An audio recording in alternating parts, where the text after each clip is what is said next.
Hi, I'm Cecil Maranville, and you're listening to Verse by Verse. 7 Psalms in the Bible are known as penitential psalms. They include Psalm 6, 32, 38, 51, 102, 130, and 143. Most of them were penned by King David. They are called penitential because their author was penitent or repentant over a sin he had committed. That's certainly the case with Psalm 6, from which we take today's verse-by-verse episode. The first 3 verses read, O Lord, do not rebuke me in your anger, nor chasten me in your hot displeasure. Have mercy on me, O Lord, for I am weak. O Lord, heal me, for my bones are troubled. My soul also is greatly troubled. But you, O Lord, how long? Sometimes David's psalms can be tied to events in his life that are recorded in biblical history.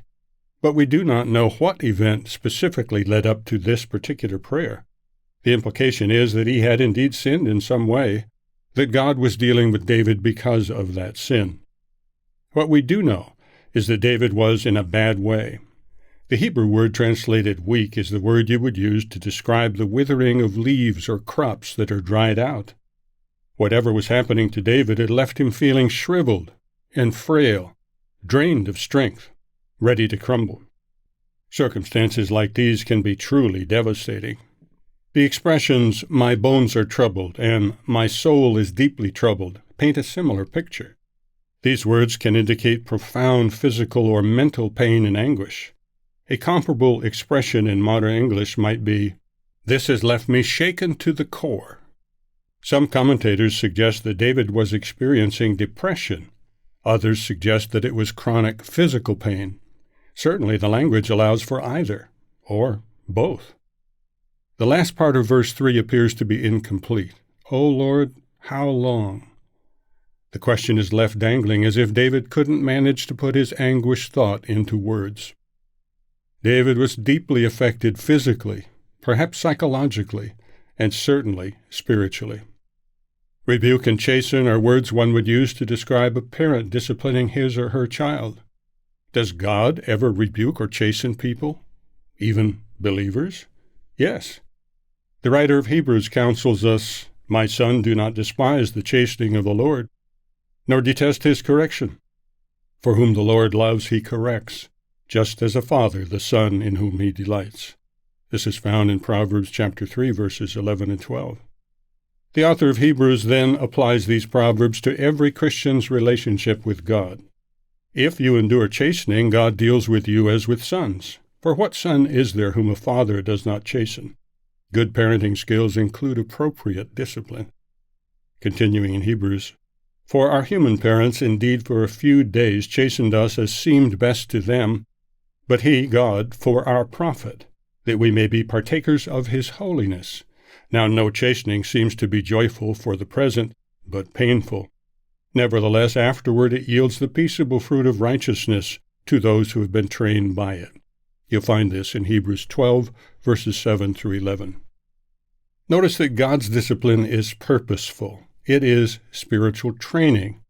It can help us turn from thoughts or actions that would hurt us or others.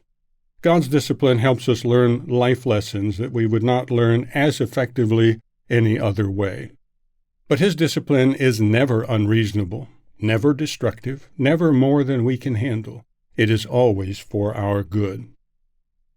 Before we conclude, let's go back to the label penitential psalm.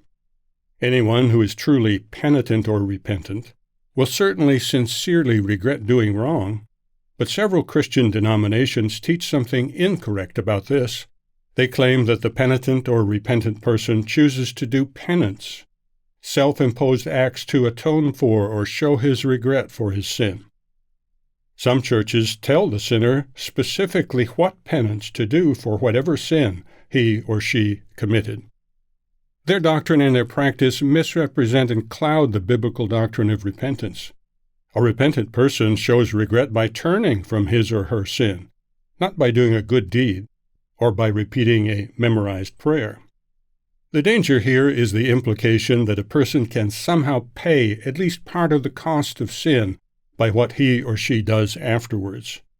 Godly penitence or repentance includes turning away from sin, but it does not include acts of penance as if they could pay for one's sin. Neither Psalm 6 nor any of the other penitential psalms show that the sinners imposed atoning actions on themselves. In Psalm 6, David rightly asked God for his mercy and for his healing. "Have mercy on me, O Lord, for I am weak. O Lord, heal me." According to the Bible, the penalty for sin, any sin, is death. Only Jesus Christ's sacrifice can atone for sin. Verse by Verse is a companion podcast to the Daily Bible Verse blog, which you can find on the Life, Hope, and Truth Learning Center. Check out the show notes for more.